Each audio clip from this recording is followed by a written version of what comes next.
Halo, selamat datang di Joksi bersama Joshua Rexi di sini. Kali ini Joksi akan membawakan cerita yang berjudul Phantom Girl.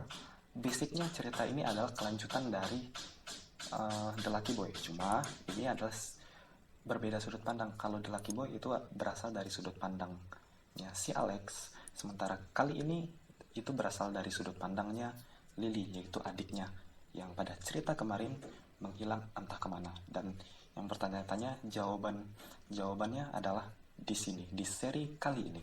Jadi sebelum kita mulai, seperti biasa kita lihat intronya dulu.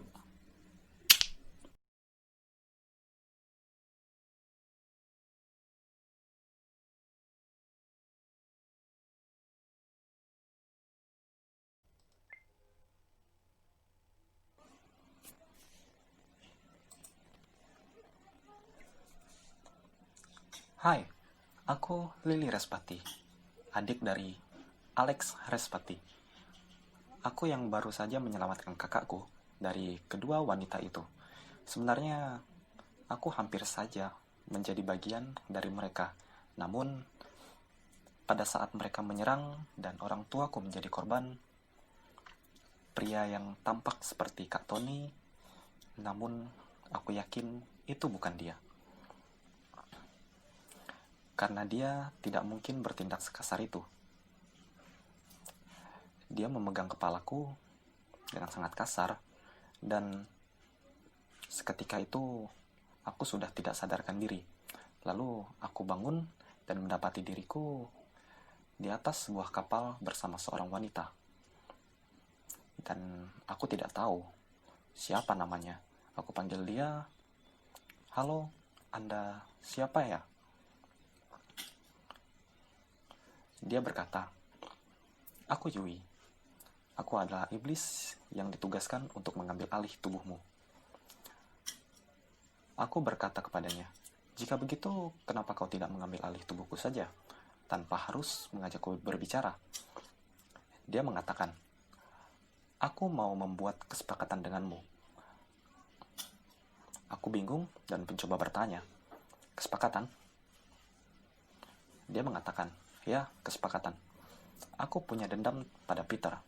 Dia memperbudak kami, para kaum iblis, sesukanya. Jadi, aku mau mengalahkannya. Tapi, kalau aku menggunakan wujud iblisku, aku akan kalah telak. Kekuatanku akan bisa berkembang jika ada wadah. Dalam hal ini adalah manusia, yaitu kamu. Dan kamu juga bisa menggunakan kekuatan itu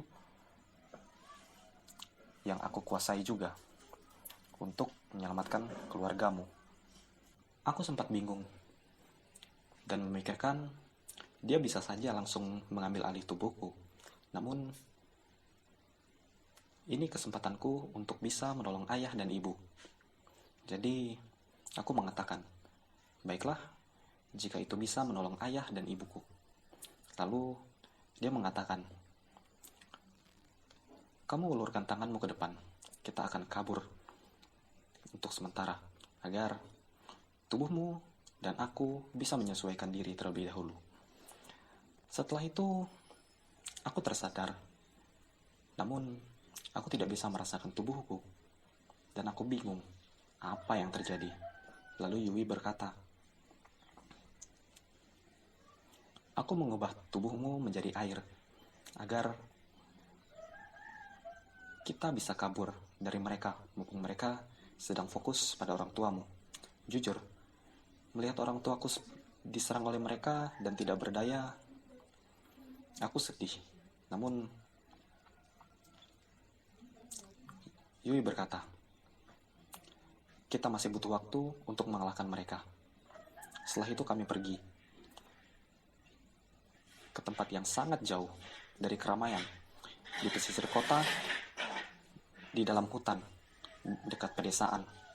Kami bermeditasi selama 18 jam. Akhirnya, aku bisa beradaptasi dengan kekuatan Yui, dan Yui bisa beradaptasi dengan tubuhku. Setelah itu, kami mencoba kembali ke rumah, walau sudah malam. Sampai di sana, Yui mengatakan, ada pertempuran di sana. Lalu, aku langsung ke sana dan melihat Kak Alex, Kak Steffi, dan seorang pria tua tidak berdaya di tangan kedua wanita itu yang menyerang ayah dan ibu tempo hari. Tanpa pikir panjang, aku langsung menyerang kedua wanita itu dan melepaskan mereka dari kontrol iblis milik Peter. Karena masih ada janji, setelah mengalahkan mereka, aku harus menepati janjiku dengan Yui. Aku belum bisa pulang karena harus mencari Peter.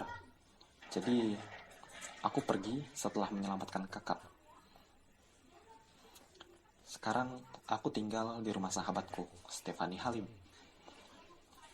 Ya, aku menceritakan tentang Yui padanya, agar dia tidak takut ketika aku terlihat sedang berbicara sendiri. Dia tinggal sendiri karena orang tuanya lebih sering berbisnis di luar kota.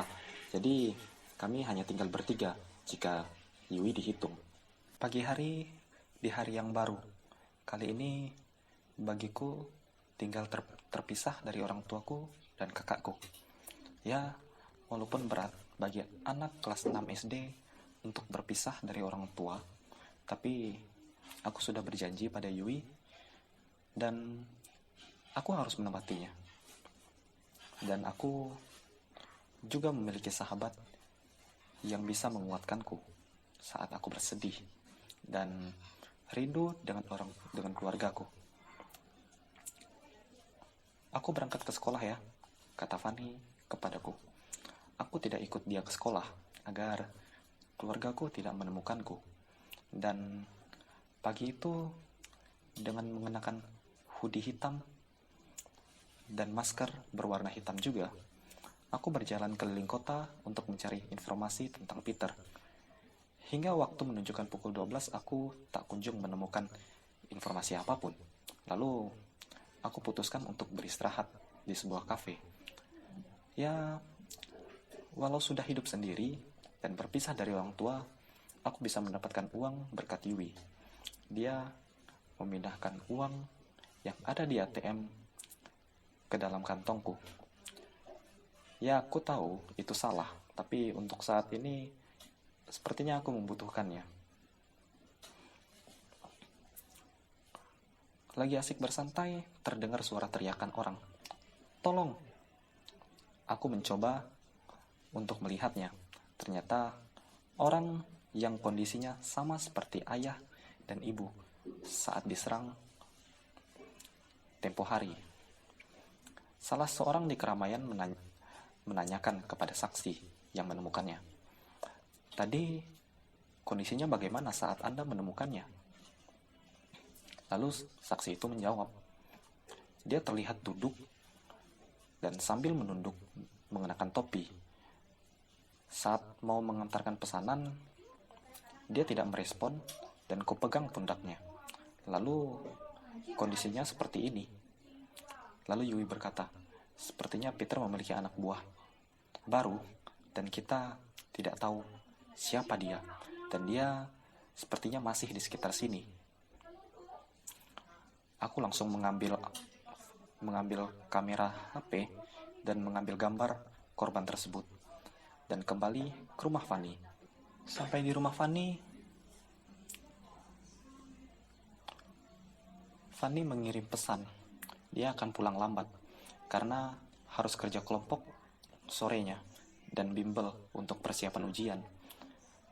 Melihat itu, Yui mengatakan, aku mau meditasi dan untuk memperdalam satu ilmu sihir. Lalu, aku tidur saat dia meditasi. Malamnya, tiba, dan suara pintu membangunkanku. Sepertinya Yui sudah selesai meditasi. Jadi, aku beranjak dari tempat tidur dan melihat Fanny datang dan mengatakan, Lily, aku capek banget. Melihat itu, aku membawakan tasnya dan membiarkan dia tidur. Saat hendak makan, ternyata tidak ada makanan yang tersisa. Jadi aku putuskan untuk ke rumah makan terdekat. karena aku tidak mau membangunkan Fanny. Setelah selesai makan, aku berjalan pulang. Aku melihat sekelompok pria yang sedang mabuk dan mengganggu seorang wanita. Awalnya aku tidak mau ikut campur dengan itu, namun hati nuraniku seolah memberontak dan aku meminjam kekuatan Yui untuk menolong wanita itu. Dengan hoodie dan masker yang selalu aku gunakan setiap aku keluar, aku mengatakan kepada mereka, lebih baik kalian berhenti atau kalian tahu akibatnya. Sambil tertawa, mereka berkata, wanita kecil, lebih baik kau jangan ikut campur atau kau akan kena akibatnya. Tanpa berkata apapun, aku menembakkan seperti laser yang keluar dari tanganku. Lalu menggunakan kecepatanku dan memukul mereka semua. Setelah itu, aku mengatakan kepada mereka, lebih baik kalian pergi. Dan mereka pun lari. Dan aku dengan segera pergi dari sana dengan kecepatan ganda milik Yui. Setelah balik ke rumah, aku pikir itu akan baik-baik saja.